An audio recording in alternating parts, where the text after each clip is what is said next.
Lagi membahas apa politik kayaknya. Iya.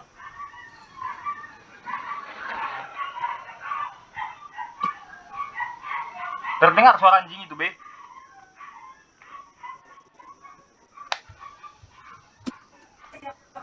Mantap Bang, mantap. Oke lah. Sambillah kita mulai, sambil jalan, sambil menunggu kawan-kawan juga datang.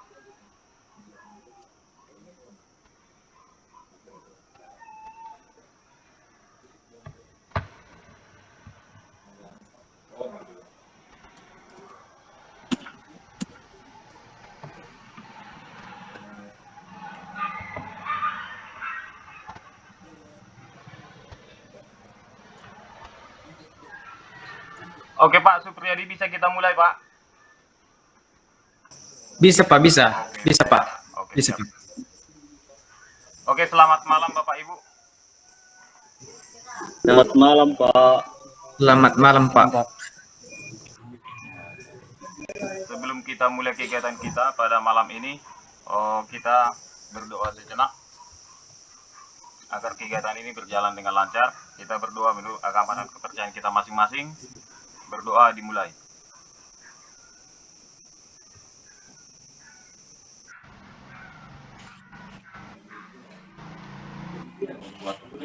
Oke, berdoa selesai.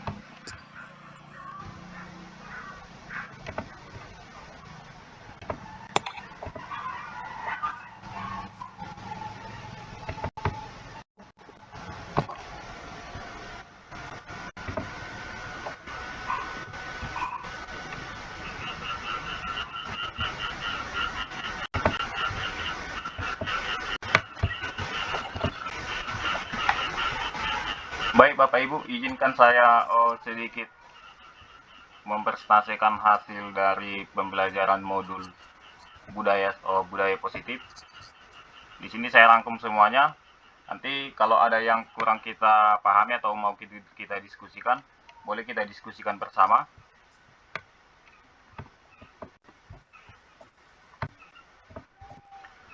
Budaya positif yang pertama itu adalah perubahan paradigma belajar. Selain menjadi pemimpin pembelajaran, guru juga harus menjadikan murid menjadi orientasi kita. Pembelajaran harus berpihak pada murid, merangkul semua murid dan menuntun sesuai kodrat alam dan zamannya. Nah, pembelajaran perubahan paradigma pembelajaran ini dikatakan sesuai kodrat alam dan kodrat zamannya. Kalau kodrat alam itu terkait dengan budaya.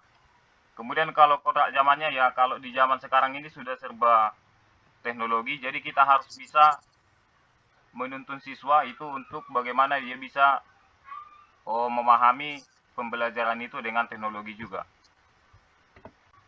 Kemudian disiplin positif. Disiplin positif. Sebelum ke pengertian disiplin positif, kita sering mendengar kata disiplin. Disiplin ini yang kita pahami atau yang sering kita ketahui itu adalah kepatuhan. Jadi kalau disiplin itu kalau dia tidak patuh, maka dia akan mendapatkan hukuman. Nah, kalau pada disiplin positif itu bahkan hukuman ini dihapuskan. Jadi ini hanya alternatif terakhir. Kalau contohnya disiplin positif itu tidak bisa kita terapkan, itu hukuman itu adalah alternatif terakhir. Itu bedanya dengan disiplin yang kita pahami. Kemudian disiplin positif itu bisa menciptakan lingkungan yang positif. Nah, ada beberapa motivasi yang ada pada diri manusia itu menurut Diane Gosen. Yang pertama adalah motivasi untuk menghindari kenyamanan atau hukuman. Nah, ini adalah tingkat terendah dari motivasi perilaku manusia. Biasanya, orang yang motivasinya perilakunya untuk menghindari hukuman atau ketidaknyamanan akan bertanya, apa yang terjadi apabila saya tidak melakukan?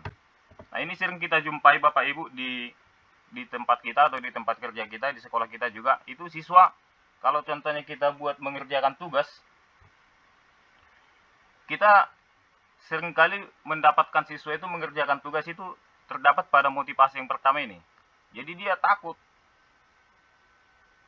dihukum oleh guru. Makanya dia mengerjakan itu bukan dari motivasi yang ada pada dirinya. Dan ini biasanya dikatakan motivasi adalah motivasi eksternal. Motivasi yang ada di luar dirinya. Kemudian yang kedua itu adalah untuk mendapatkan imbalan atau penghargaan dari orang lain. Pada motivasi ini, orang berperilaku untuk mendapatkan imbalan atau penghargaan dari orang lain.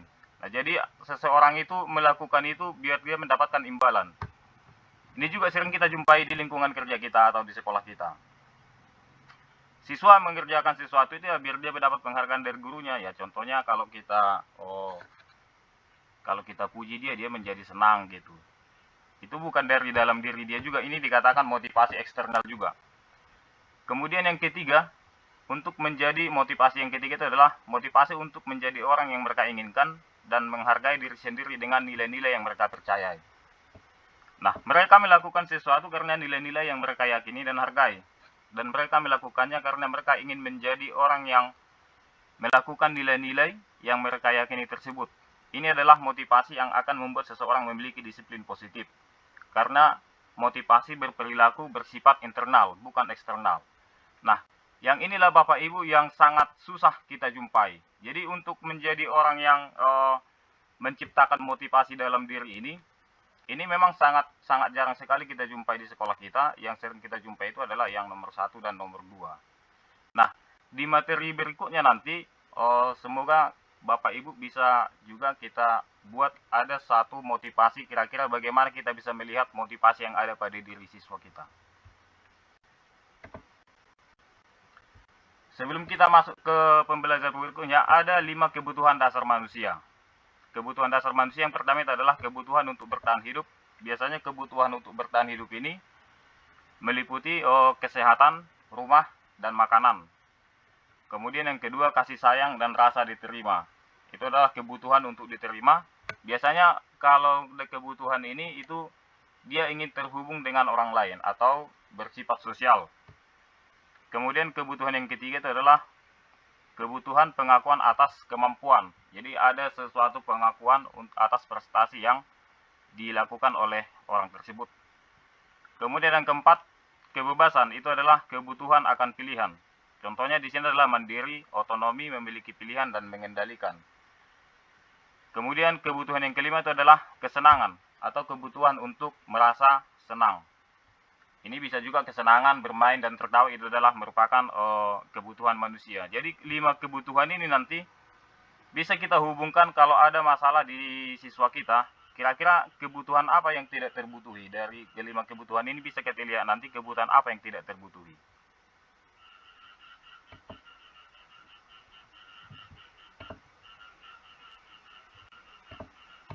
Nah, yang berikutnya posisi kontrol guru.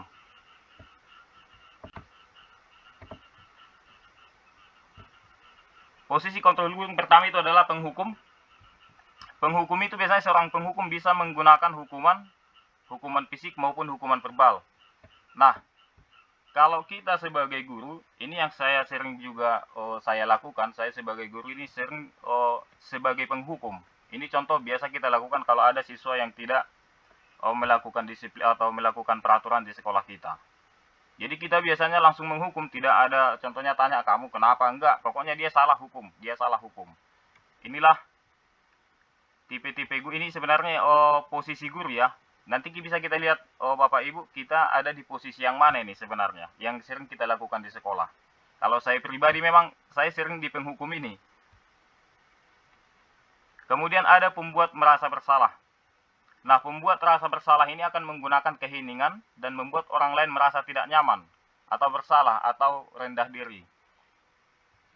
Ini biasanya kata-katanya kalau kita ke siswa, kalau ada siswa contohnya yang tidak melakukan peraturan yang kita buat, atau tidak mengerjakan tugas contohnya, pasti kita katakan ke siswa itu, oh kamu sudah mengecewakan Pak Guru, ya gitu. Jadi, atau kamu sudah mengecewakan Ibu. Jadi ini adalah posisi yang sering kita jumpai atau yang sering kita lakukan di sekolah. Kemudian ada juga posisi guru itu adalah sebagai teman. Guru pada posisi ini tidak menyakiti murid, namun akan tetap berupaya mengontrol murid melalui persuasif. Contohnya, kalau kita contohnya siswa ada yang tidak mengerjakan tugas atau yang susah mengerjakan tugas, pasti kita katakan kalau kita posisi sebagai teman, ayolah Nugu, kerjakanlah Nugu. Nah, itu adalah posisi sebagai teman. Kemudian ada sebagai pemantau. Nah, kalau pemantau ini, pada saat kita mengawasi, kita bertanggung jawab atas perilaku orang-orang yang kita awasi. Nah, biasa ini kita lakukan kalau kita keliling di sekolah. Ada contohnya, siswa yang berkeliaran, nanti kita awasi, kemudian kita panggil, kita nasihati atau kita kasih hukuman. Kemudian posisi manajer. Pada posisi terakhir, manajer adalah posisi di mana guru berbuat sesuatu bersama dengan murid, mempersilahkan murid mempertanggungjawabkan perilakunya, mendukung murid agar dapat menemukan solusi atas permasalahannya sendiri. Nah, posisi yang diharapkan dari yang 5 ini, kita sebagai guru itu adalah posisi sebagai manajer. Nah, di posisi kita sebagai manajer ini, kita berbuat sesuatu bersama murid. Artinya, ada diskusi dengan murid atau ada percakapan dengan murid, bagaimana si murid bisa menyelesaikan masalahnya sendiri. Jadi, dari posisi kontrol guru yang 5 ini, yang sangat diharapkan untuk kita sebagai guru itu adalah posisi manajer, yaitu posisi yang kelima, di mana kita akan ada diskusi untuk memperbaiki masalah dengan siswa. Berikut ada salah satu cerita. Mungkin di sini bisa kita lihat Bapak Ibu, kira-kira si Pak Lukman ini posisinya sebagai apa ini?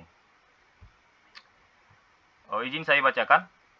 Sabrina hari itu bangun terlambat dan terburu-buru sampai di sekolah. Dia pun akhirnya sampai di gerbang sekolah, tapi baru menyadari kalau tidak menggunakan sepatu hitam seperti tertera di peraturan sekolah. Di depan pintu kelas, Bapak Lukman memperhatikan sepatu Sabrina yang berwarna coklat. Sabrina berusaha menjelaskan bahwa dia terburu-buru dan salah mengenakan sepatu. Pak Lukman menanyakan Sabrina, "Apa peraturan sekolah tentang seragam warna sepatu?" Sabrina menjawab sudah mengetahui sepatu harus berwarna hitam, namun terburu-buru dan salah mengenakan sepatu.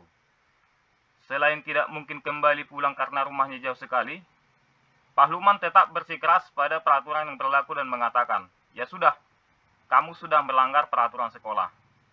Kamu salah, sudah terlambat, salah pula warna sepatunya. Segera buka sepatumu kalau tidak bisa mengenakan warna sepatu sesuai peraturan." Sabrina meminta maaf dan memohon kembali kepada Pak Lukman agar tetap dapat mengenakan sepatunya dan berjanji tidak akan mengulang kesalahannya. Namun, Pak Lukman tidak mau tahu. "Tidak, kamu telah melanggar peraturan sekolah. Kalau tidak sanggup, ambil sepatu di rumah atau diantarkan sepatu ke sekolah. Ya sudah, kamu tidak bersepatu saja seharian di sekolah. Sekarang copot sepatumu dan silakan belajar tanpa sepatu seharian." Sabrina pun dengan berat hati mencopot sepatunya dan memberikannya kepada Pak Lukman. Seharian dia tidak berani berkeliling sekolah karena malu dan lebih banyak berdiam diri di kelas tanpa alas sepatu. Nah, Bapak Ibu, pada posisi ini, tadi ada 5 posisi kontrol guru. Yang pertama penghukum, pembuat merasa bersalah, teman, pemantau, atau manajer. Pada kasus Sabrina, ini boleh kita diskusikan sambil Bapak Ibu. Pada kasus si Sabrina ini, posisi Pak Lukman ini sebagai apa Bapak Ibu? Sebagai penghukum, sebagai teman, sebagai penghukum, sebagai teman, sebagai pembuat merasa bersalah, sebagai pemantau, atau Sebagai sebagai manajer? penghukum, Pak. Sebagai apa Pak Bondar? Ya, menurut saya itu Pak, posisi sebagai penghukum, Pak. Sebagai Karena penghukum, di ya. situ Pak Lukman itu tidak memberikan ampun kepada si Sabrina. Nah, demikian Pak, terima kasih Pak. Oke, terima kasih Pak Bondar. Oke, jadi Pak Lukman ini memang tidak memberikan kesempatan ya, tapi di sini Pak Bondar kan dia katakan di sini ya sudah, kalau yang mana ini? Tidak, kamu telah melanggar peraturan sekolah. Kalau tidak sanggup, ambil sepatu di rumah atau diantarkan sepatu ke sekolah. Ya sudah, kamu tidak bersepatu saja seharian di sekolah. Sekarang copot sepatumu dan silakan belajar tanpa sepatu seharian. Jadi, ini menurut Pak Bondar sebagai penghukum ya Pak Lukman? Iya Pak, iya. Atau Bapak Ibu yang lain ada yang mau ditambahkan? Pak Junisari mungkin, Pak Supriyadi. Gimana Pak, kalau posisi kita di sekolah bagaimana Pak? Bagaimana Pak? Bagaimana kalau posisi kita di sekolah itu bagaimana Pak? Dari yang ada 5 posisi kontrol guru ini Pak. Kira-kira yang mana kita ini Pak yang sering lah?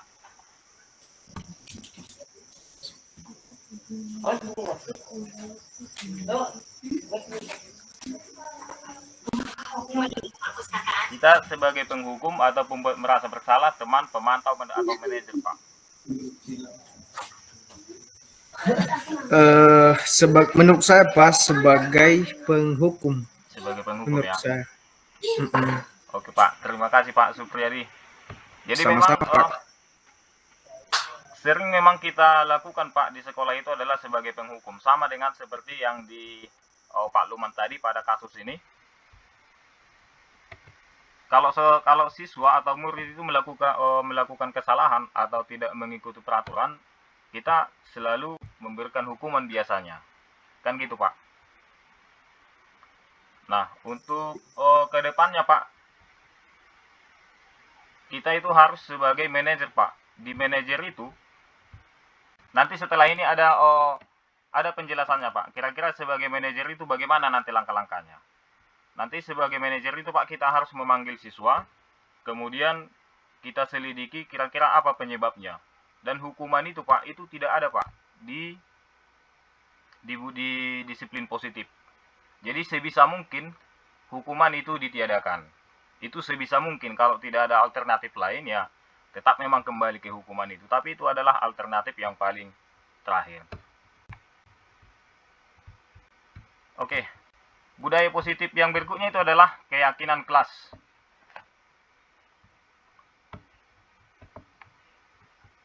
Sebelum kita masuk ke keyakinan kelas, saya ingin sedikit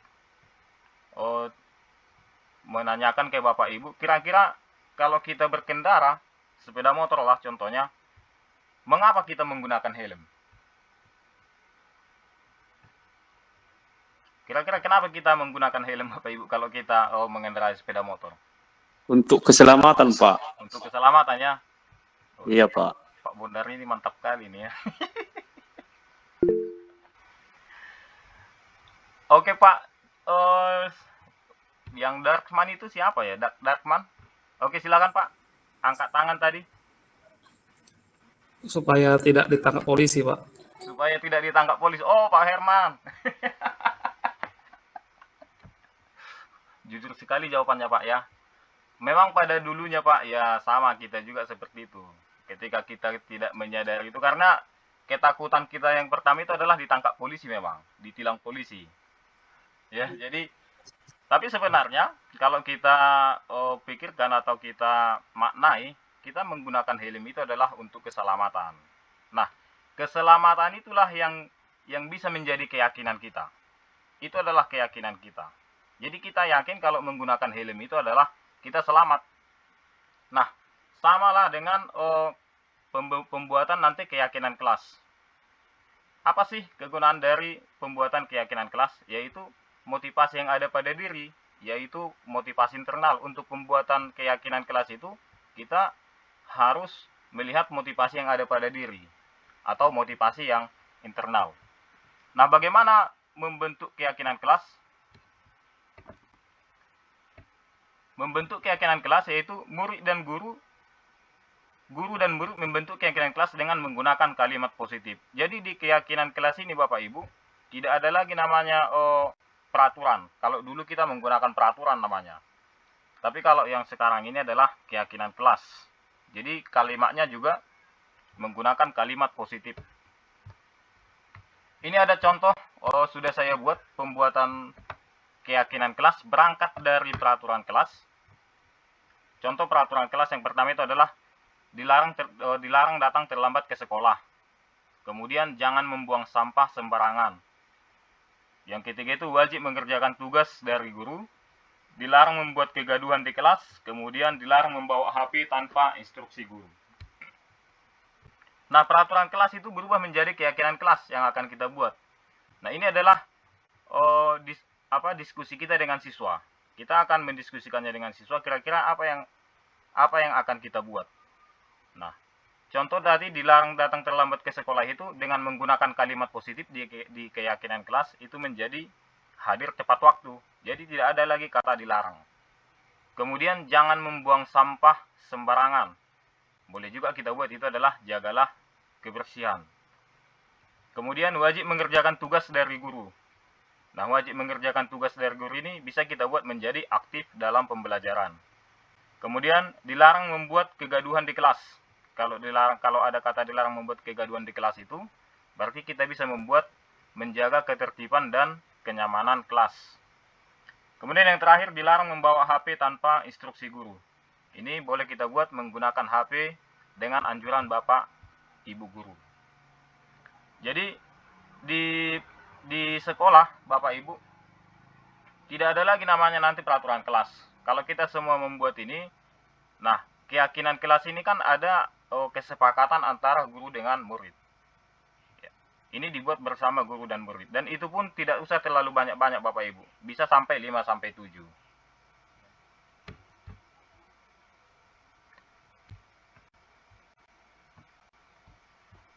Kemudian saya akan coba menjelaskan tentang segitiga restitusi. Langkah-langkah pada segitiga restitusi, ini kurang jelas ya. Yang pertama itu adalah menstabilkan identitas. Menstabilkan identitas itu artinya jika anak berbuat salah, maka ada kebutuhan dasar mereka yang tidak terpenuhi. Jadi kita harus tahu dulu kira-kira apa kebutuhan dasar si anak itu yang tidak terpenuhi. Kebutuhan dasar tadi Bapak Ibu yang ini 5 kebutuhan dasar. Jadi kira-kira apa yang tidak terbutuhi dari yang 5 ini kalau si anak itu melakukan atau berbuat kesalahan.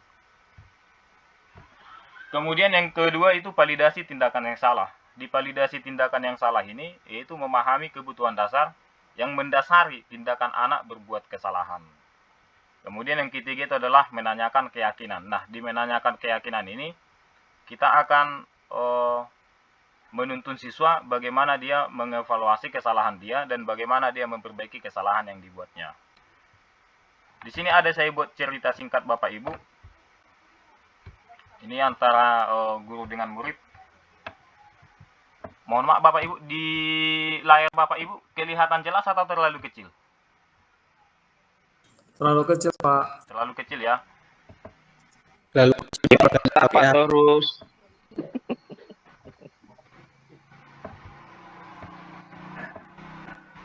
Kalau Sudah, begini Pak. bisa Bapak Ibu?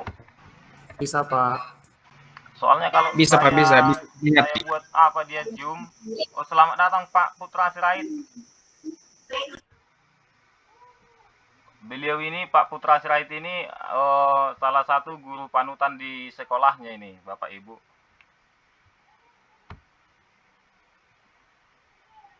Terima kasih Pak Terus.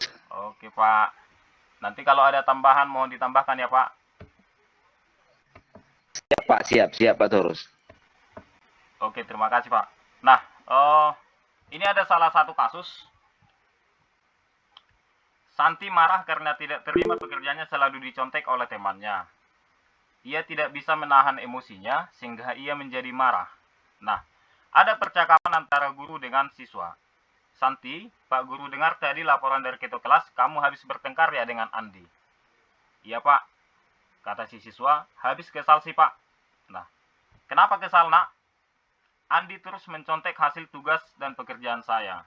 Kemudian si guru datang, oh gitu. Wajarlah jika kamu marah dan kesal. Jika Bapak di posisi kamu, Bapak juga pasti berbuat hal yang sama. Nah, ini namanya menstabilkan identitas. Jadi, di mana si guru ini menstabilkan identitas? Yang pertama, yang di sini Bapak Ibu.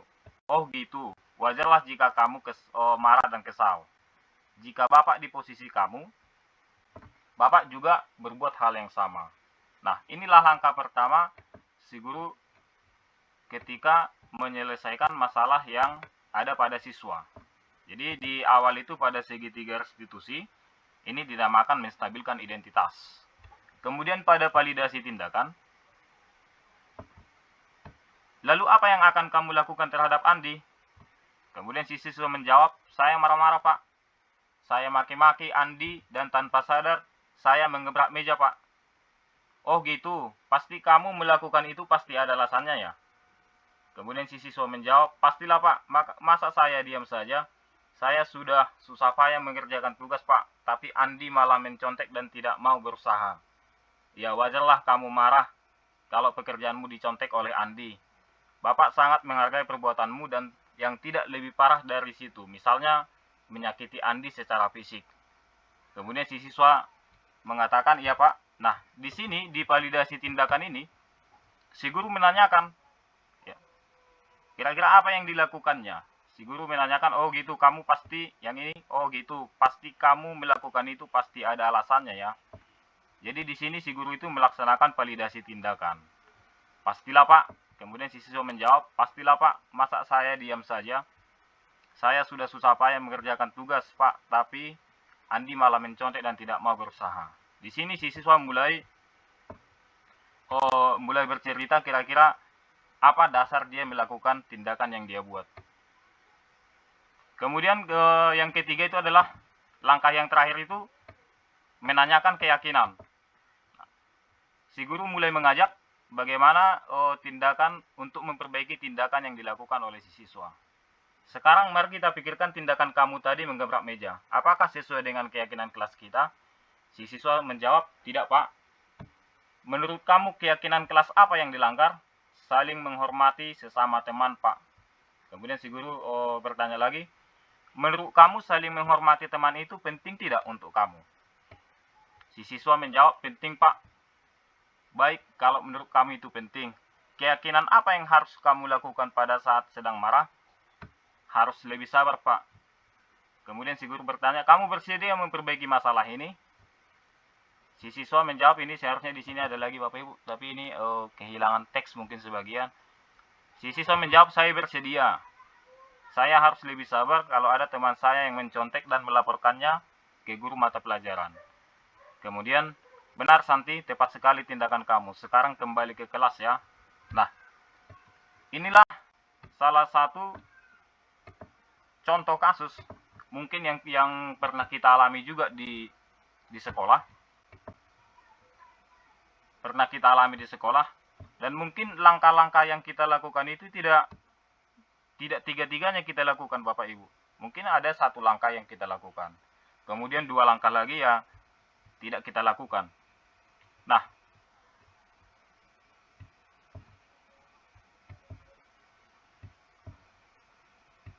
kalau pengalaman Bapak Ibu, ini pengalaman Bapak Ibu pada menyelesaikan kasus pada siswa, ini kira-kira menggunakan teori seperti apa Bapak Ibu? Apakah menggunakan segitiga restitusi juga?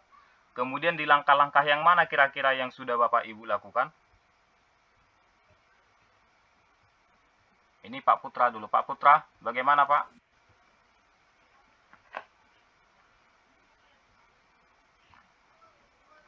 Kalau contohnya Pak Putra itu ada menemukan kasus lah di kelas. Kira-kira Pak Putra menyelesaikannya seperti apa Pak? Bisa cerita ke kita Pak, sedikit aja Pak. Bisa bercerita sedikit contoh kasusnya bagaimana Pak Sitorus, biar kita carikan solusi bersama-sama Pak Sitorus. Bukan, maksudnya yang Pak Putra alami contohnya di kelas. Contohnya ada siswa datang terlambat itu Pak. Oh, hal yang paling yang pertama sekali kita lakukan yang pastinya kan mencari tahu sebenarnya apa yang menjadi permasalahan kenapa dia terlambat. Kan bisa saja sih contoh seperti kasus-kasus siswa yang akhir-akhir ini ya, dia sering terlambat karena banjir. Oh iya benar Pak, iya Pak. Nah, contoh kalau dia dari Mazinge, seperti yang kita ketahui, kalau dia dari jalan yang biasa, jalan pemotongan yang harus melewati sungai yang harusnya deras, ya secara tidak langsung kita harus memakluminya. Karena kalau dia lewat Hilinaa, yang pastinya akan menyita waktu yang jauh, dan ya membutuhkan waktu yang sangat lama. Nah, mungkin itu beberapa contoh kasus yang saya alami ketika ada anak yang terlambat. Begitu Pak Sitorus. Nah, untuk mengenai tadi yang saya dengar Pak Sitorus mengenai ada yang mencontek, sebenarnya di dalam P5 itu sebenarnya termasuk kategori kolaborasi sebenarnya Pak Turus, dan bisa juga sebenarnya, cuman ya jangan terlalu sering, namanya juga mencontekkan. Tetapi kan di situ kan nampak kolaborasi seperti yang terjadi kasus sekarang ini, seperti Mas Gibran dengan Prabowo yang sudah melakukan kolaborasi Pak Sitorus, begitu Pak Sitorus. Oh iya Pak. Ini Pak Sirait ini udah sangat mengikuti sekali politik di Indonesia ini ya.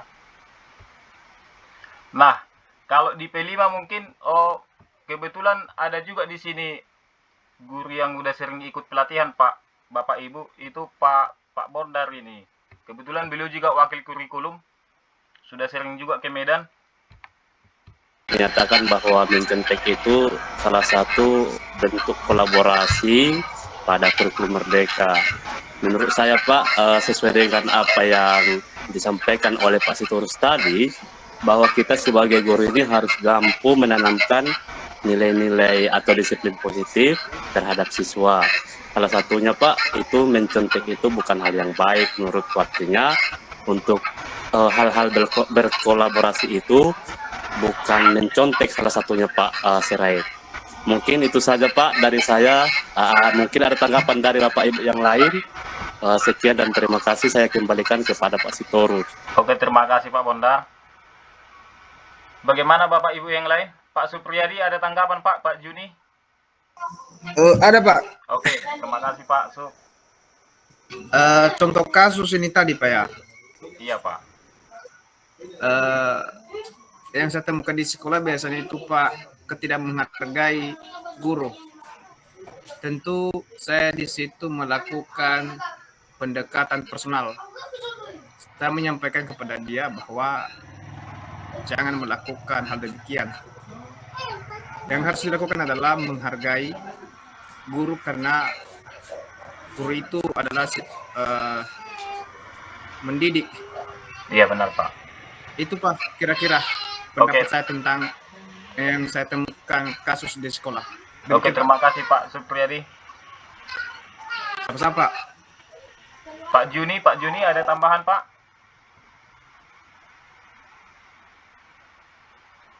Baik Pak, terima kasih Pak. Contoh kasus juga Pak, Iya Pak, boleh Pak. yang pernah saya temukan di kelas, yaitu kadang juga siswa ada sebagian yang tidak mengerjakan tugas Pak. Benar Pak. Untuk itu saya melakukan juga satu persatu menanyakan siswa supaya tugas itu harus wajib disiapkan untuk lebih lagi semangat belajarnya Pak. Kira-kira seperti itu Pak. Oke, terima kasih Pak Supriyadi. Oke, mungkin tadi Pak Putra mengatakan menyontek itu adalah di P5 itu. Mungkin ada bahasa lainnya Pak Putra yang lebih enak didengar, bukan mencontek lah mungkin ya. Atau bagaimana Pak Putra? Nah, ini yang sering terjadi Pak Sitorus. Kebanyakannya siswa-siswa tanpa disuruh ketika ada satu soal, contohnya ya.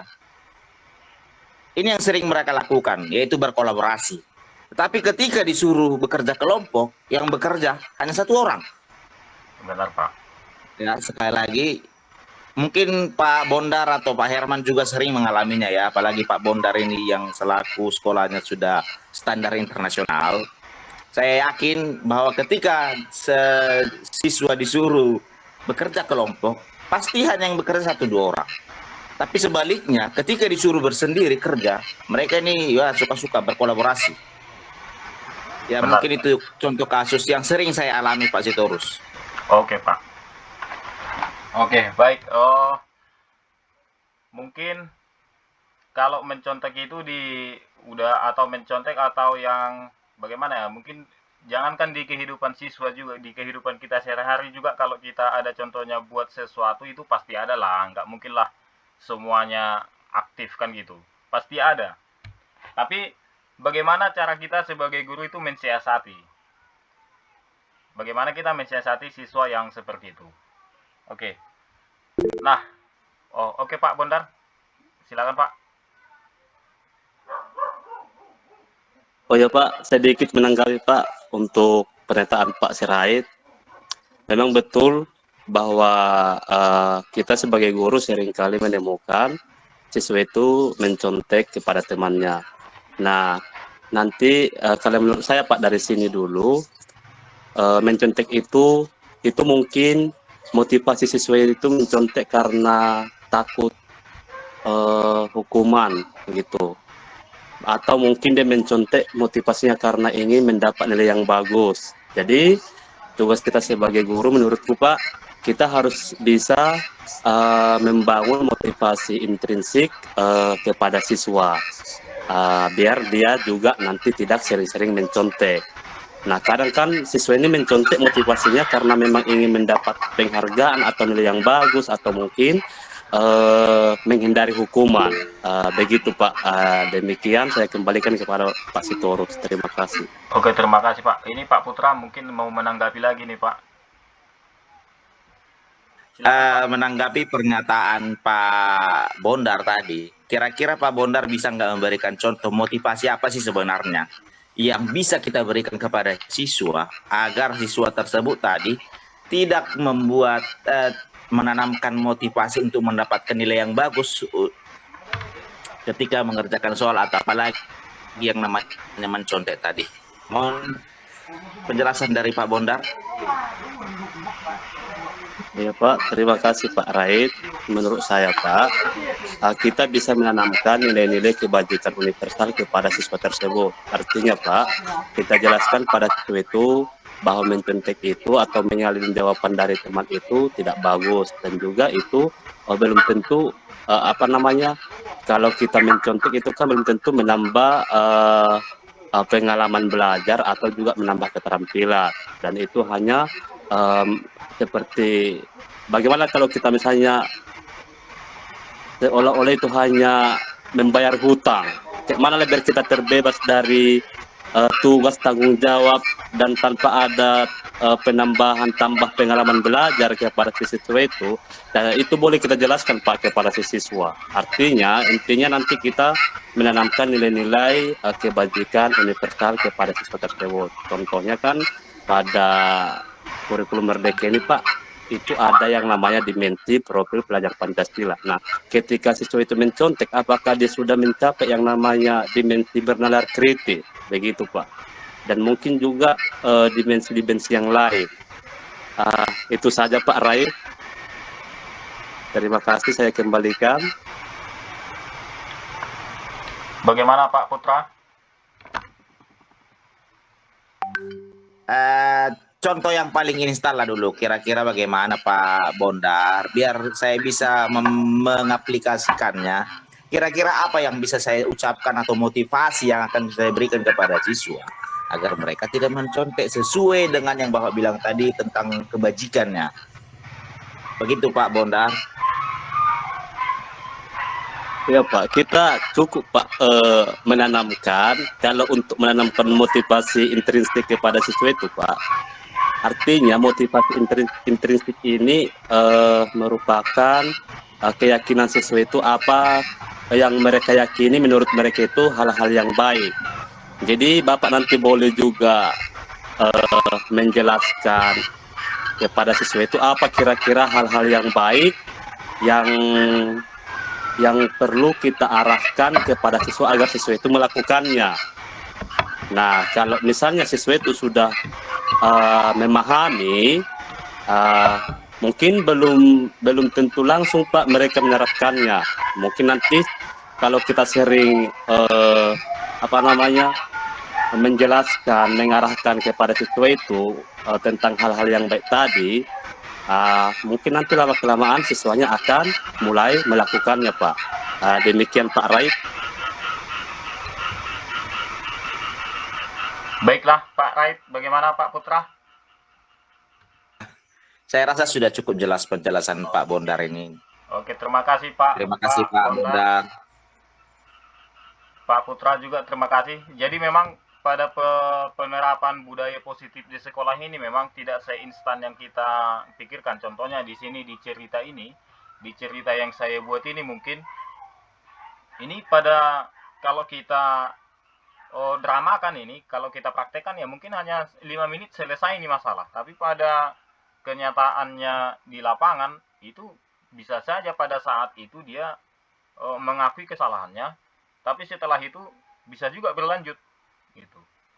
Nah, ini sama seperti pembelajaran sebelumnya, karena kalau di manusia itu yang nampak itu hanya 12%, 88% lagi tertanam. Jadi kita harus lebih banyak lagi belajar bagaimana memahami si siswa itu lebih dalam lagi.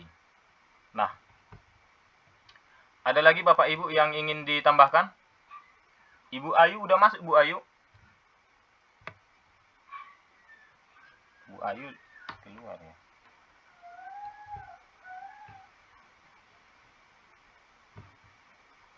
Pak Herman, mungkin ada tanggapan Pak Herman?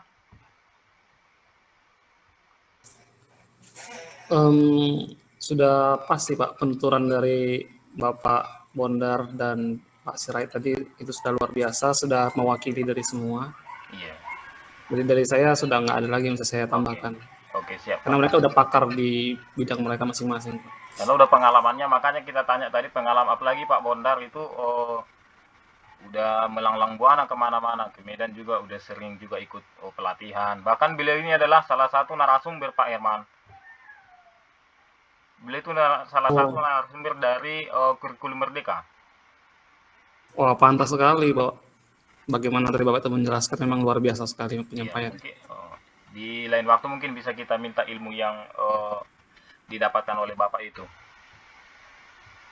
Pak Andi Hiskia, bagaimana Pak Andi Hiskia? Kebetulan ini, mohon maaf Pak Andi Hiskia, pada kasus yang saya buat ini bukan Pak Andi ini ya, bukan.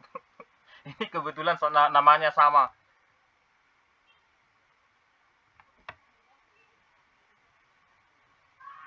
Oke, baik Pak, terima kasih Pak Sitorus. Ya, jadi dengan penjelasan mungkin tadi Bapak Wakil Kurikulum SMK 2 Motomojoi udah sangat jelas. Mungkin itu aja, terima kasih. Oke, terima kasih Pak Andi. Pak Beni, praktisi pendidikan ini Pak Beni. Bagaimana Pak? Ya Pak, saya rasa sudah cukup jelas Pak. Sudah Pak Pakar tadi langsung menjelaskan Pak. Oke, terima kasih Pak Ben. Nah, ini ada satu lagi nih. Teman kita pengamat politik, Pak John Harris.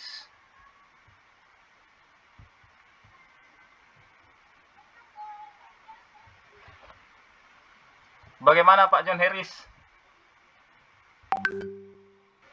Baik Pak, Pak Sitorus. Kalau dari saya sih tadi sudah menyimak juga dari teman-teman sekalian, Bapak Ibu guru hebat, termasuk Pak Adi Putra tadi. Pak Adi Putra luar biasa bagaimana penerapan di sekolahnya, dan juga Pak Mesrin Bondar. Tapi Pak, apakah saya mau nanya juga, apakah nanti pada proses penerapannya itu tergantung pada siswanya? Ini kan otak siswa sekarang ini kan Pak berbeda-beda Pak. Apakah nggak ada kesulitan nanti seperti itu Pak pada penerapan untuk membuat apa namanya Pak, menegur bagaimana cara kita untuk mengantisipasi ataupun memberikan pemahaman kepada siswa yang sedang melakukan kesalahan seperti itu Pak. Oke, terima kasih Pak John Harris. Memang betul Pak yang Bapak katakan itu. Ini mungkin pada kasus satu siswa bisalah kita andai-andaikan kan gitu. Ini bagaimana kalau contohnya ada dalam satu kelas itu ada 20 siswa tapi ada 5 siswa yang bermasalah, itu mungkin ada kewalahan juga. Nah, itulah pentingnya Pak, kita ada kolaborasi dengan rekan-rekan guru yang ada di sekolah. Jadi memang Pak, untuk kolaborasi dengan rekan guru ini juga mungkin bukan hal yang mudah ya. Ada mungkin kesulitan yang kita temui di lapangan, tapi kepercayaan kita atau keyakinan kita itu adalah dimulai dari diri kita dulu ini Pak. Memang betul yang Bapak katakan tadi, pasti ada aja itu kendala kita dalam menghadapi kasus siswa. Bahkan tidak bisa seinstan atau secepat yang kita pikirkan bagaimana menyelesaikan masalah si siswa kan gitu. Ada tahap-tahapannya. Nah, menurut pembelajaran yang saya dapat, bagaimana si siswa itu bisa berubah, itu memang harus ada kesadaran dalam diri dia sendiri gitu Pak. Ada motivasi intrinsik yang ada dari diri dia. Jadi bukan kalau yang kita alami di sekolah itu, kalau kita menyelesaikan masalah itu, dia iya, bagaimana Nugu? Masih kamu ulangi? Pasti dia katakan, tidak Pak. Bagaimana dia pun berpikir bagaimana biar tidak lama-lama dia disidangkan gitu atau disidak. Begitu Pak John Harris. Ini Pak Andi Hiske ini mantap kali backgroundnya ya. Oke siap Pak. Berarti Oke, Pak, intinya Pak. Iya berarti Pak intinya harus ada kolaborasi ya Pak ya. Iya, Nggak tetap mungkin. kolaborasi. Iya. Tidak mungkin kita juga sebagai pribadi sendiri nggak mungkin juga bisa menyelesaikan masalah siswa yang lebih dari satu orang. Kira-kira seperti itu Pak. Saya rasa saya dapat menerima Pak Oke, Pak. ilmu yang Bapak berikan. Terima kasih Pak. Terima kasih Pak John Harris.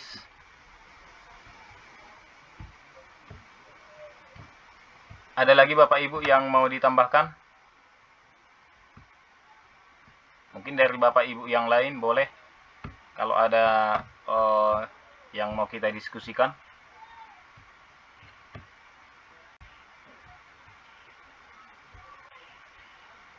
Baiklah Bapak Ibu, kalau memang tidak ada lagi. Jadi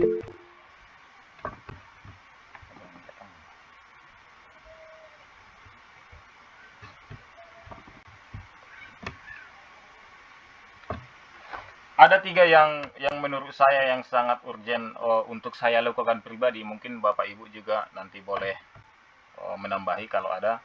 Yang pertama itu adalah posisi kita sebagai guru. Posisi kontrol yang harus saya rubah itu adalah menjadi posisi manajer. Jadi bukan penghukum lagi, bukan pemantau, bukan sebagai teman, dan bukan sebagai pembuat merasa bersalah, tapi kita sebagai guru harus bisa sebagai manajer. Kemudian pembentukan keyakinan kelas.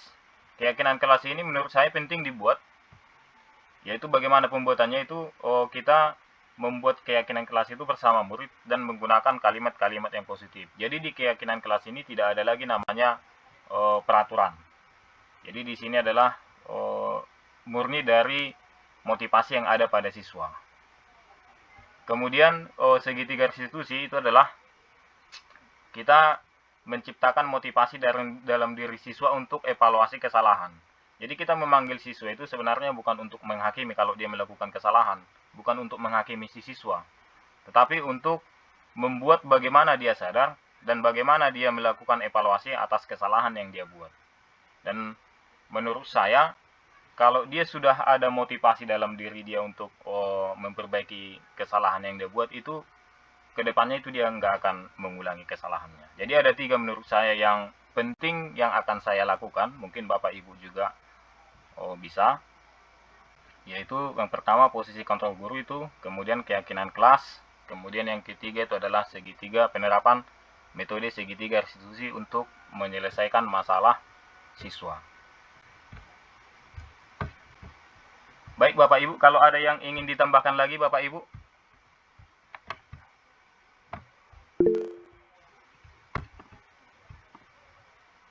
Oke Pak Daniel Panggawian.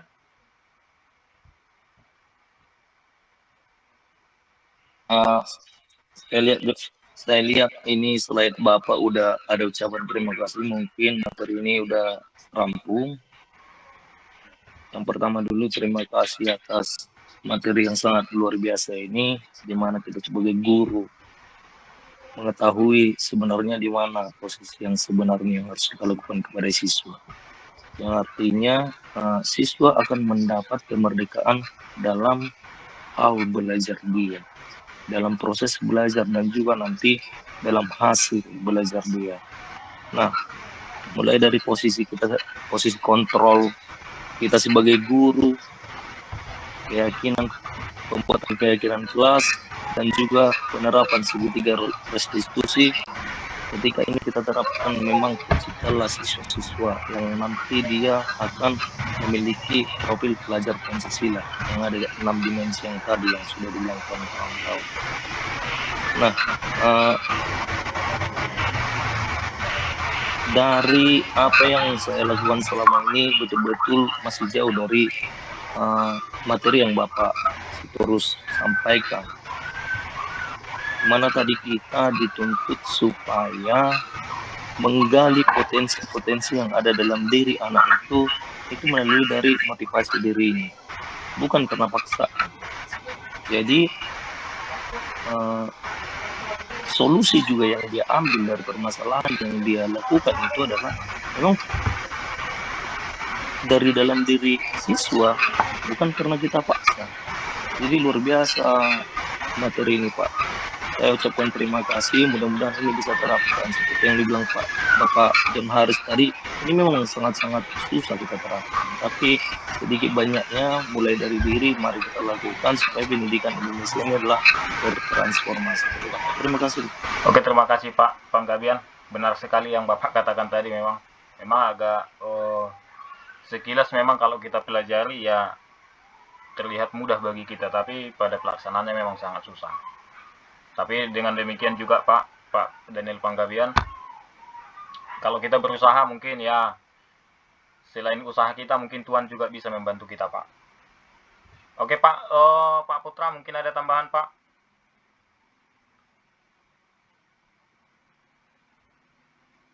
Bilang ini. Sudah jelas sebenarnya Pak Sitorus mengenai materi yang disampaikan, sungguh sangat luar biasa, menambah pemahaman saya bagaimana caranya nanti ketika menghadapi suatu permasalahan di kelas kita masing-masing. Mudah-mudahan ya ilmu yang Bapak sampaikan nantinya bisa kita aplikasikan di dalam kehidupan, terlebih ketika kita mengajar. Terima kasih Pak Sitorus buat materinya pada hari ini. Sukses selalu Pak Sitorus. Oke, terima kasih Pak Putra. Sukses buat kita Pak, Bapak Ibu. Oke Bapak Ibu, ada lagi yang mau ditambahkan?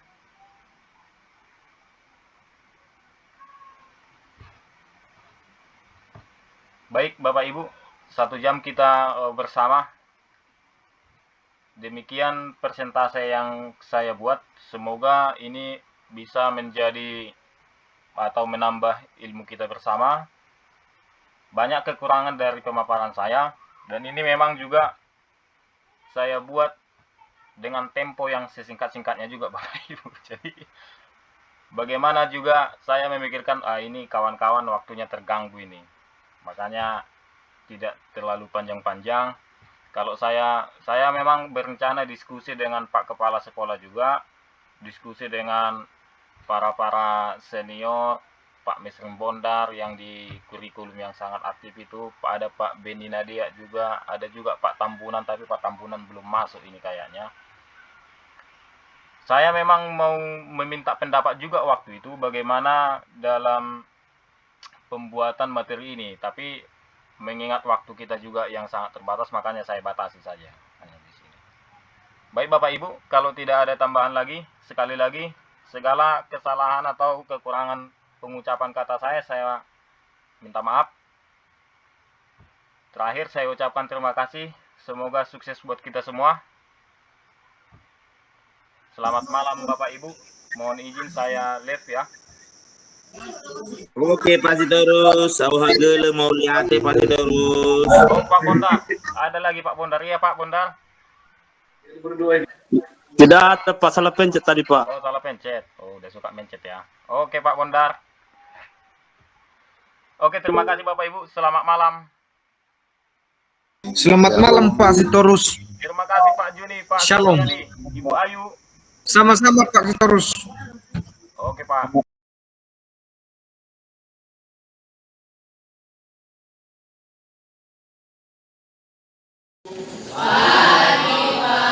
Bagaimana kabar malam ini? Sehat. Ya, oke, pagi ini kita akan membuat kesepakatan kelas kita dulu, atau keyakinan kelas kita perbaiki yang atau kita perbarui yang sudah kita buat dulu. Kemudian sebelum kita membuat kesepakatan kelas kita pemanasan dulu, atau yang sering kita lakukan itu adalah ice cream sedikit ya. Oke, Bias ini Pak Guru minta semua berdiri. Biar lebih semangat kita. Ini namanya melatih konsentrasi dan melatih agak geser sedikit ke jalan ke depan. Oke.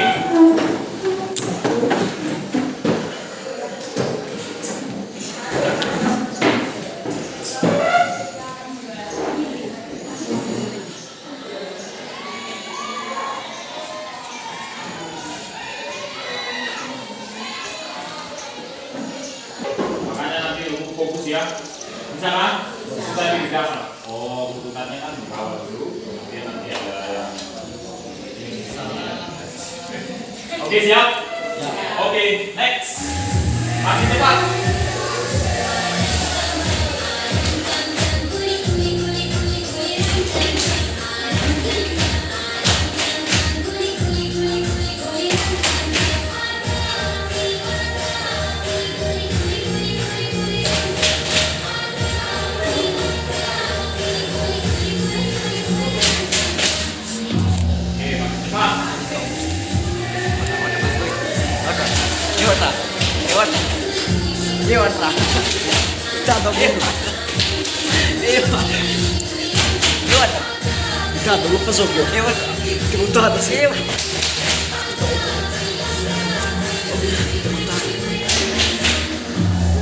Makin cepat.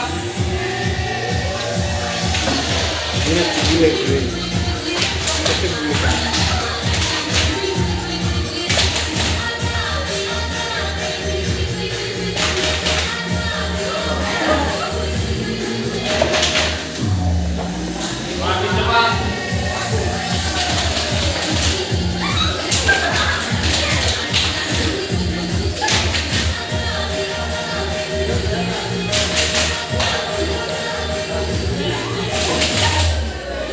Oke, bagaimana Bu? Hah? Bagaimana? Tegak, sekali lagi. Oke. Fokus ya.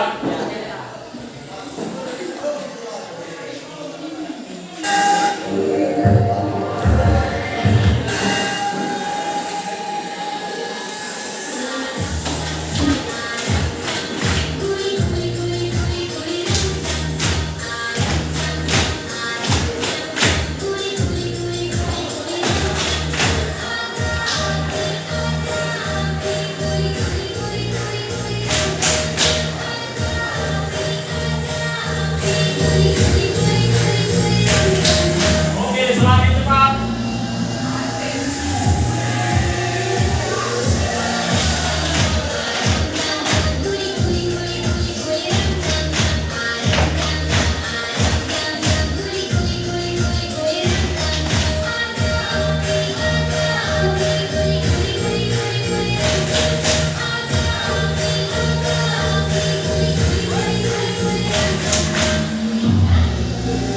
Fokus. Makin fokus.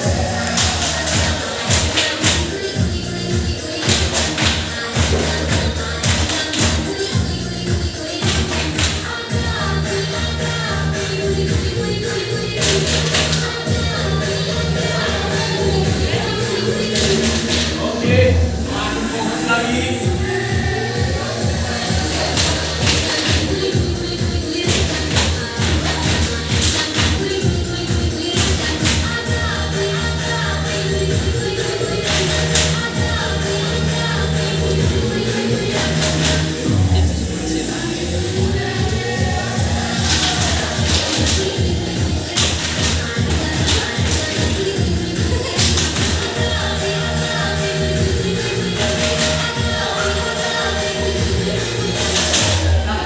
Oke.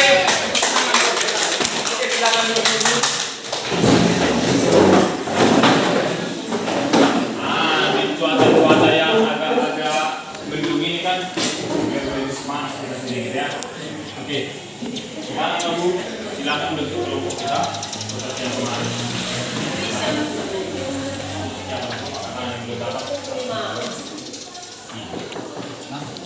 Oke, nanti Ibu masukkan atau kita dulu bentuk yang kemarin. Ada 3 kelompok silakan.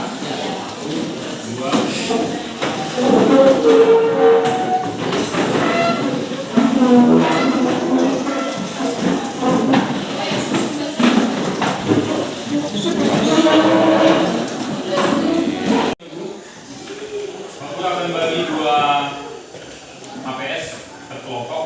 Nah di HPS ini nanti tugas kita melalui di HPS ini nanti buat dulu kira-kira apa yang akan menjadi acuan kita atau apa yang menjadi kesepakatan kita. Contohnya tadi waktu bilang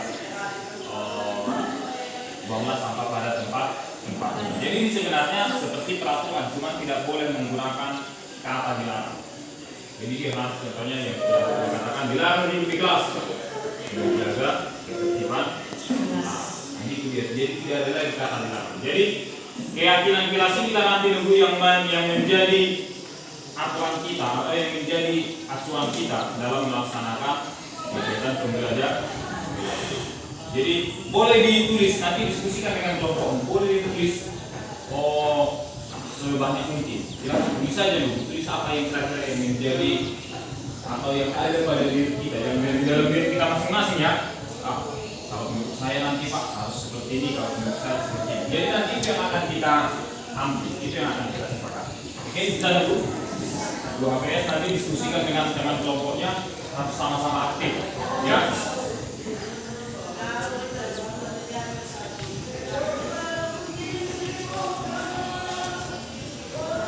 Boleh dituliskan atau dua orang yang menuliskan nanti sambil didiskusikan. Ya kira-kira dua judulnya di situ loh, kesepakatan atau keyakinan kelas. Buat keyakinan kelas.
Yang kamu buat, kita akan ambil 5 sampai 7. Ini kesepakatan kita ya, kesepakatan ini yang akan kita buat menjadi keyakinan kita.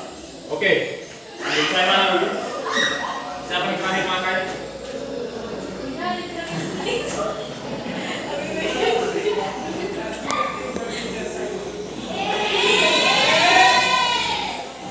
Yang pertama di kelompok 1. Buanglah sampah pada tempatnya, kemudian saling menghargai sesama, menertibkan diri dalam kelas, melaksanakan ibadah dalam kelas, kemudian saling kompak dalam kelas. Kemudian di kelompok 2 tadi, melaksanakan ibadah di dalam kelas, nanti melaksanakan ibadah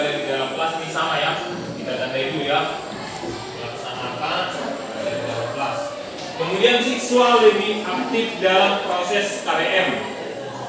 Siswa lebih aktif dalam proses KBM. Buatlah suasana kelas menjadi nyaman. Perhatikan kerapian diri sendiri. Kemudian masuk di dalam kelas tepat waktu. Kelompok 3. Yang pertama tertib dalam kelas saat proses KBM sedang berlangsung. Kemudian yang kedua melakukan ibadah sebelum dan sesudah proses pembelajaran. Ini ibadah sama.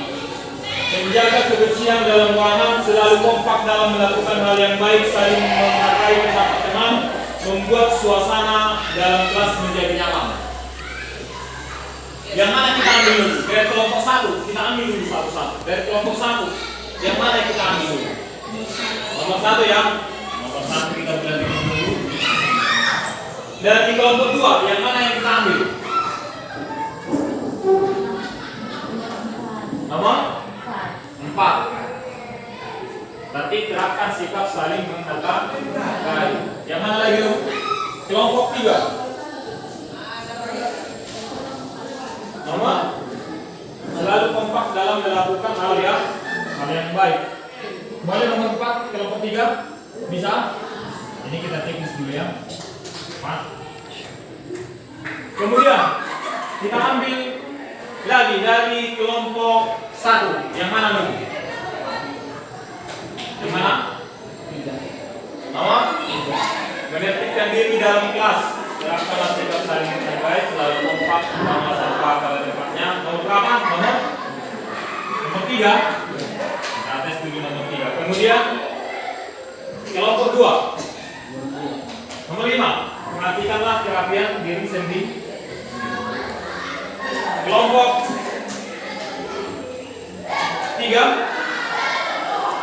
Kelompok 3. Nomor 3 dulu. Menjaga kebersihan dalam ruangan. Ini udah bersama ya kan?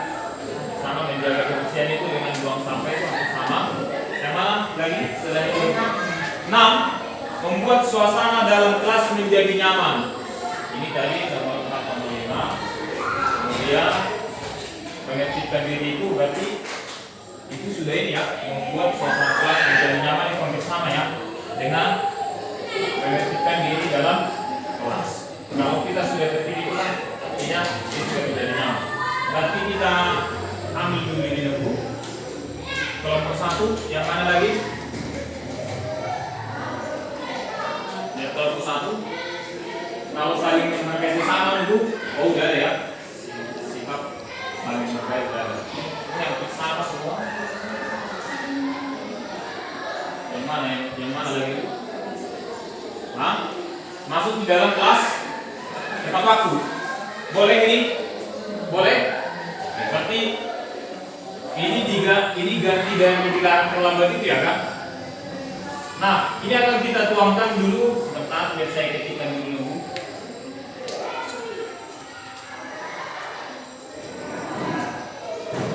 Di fokusikan aja.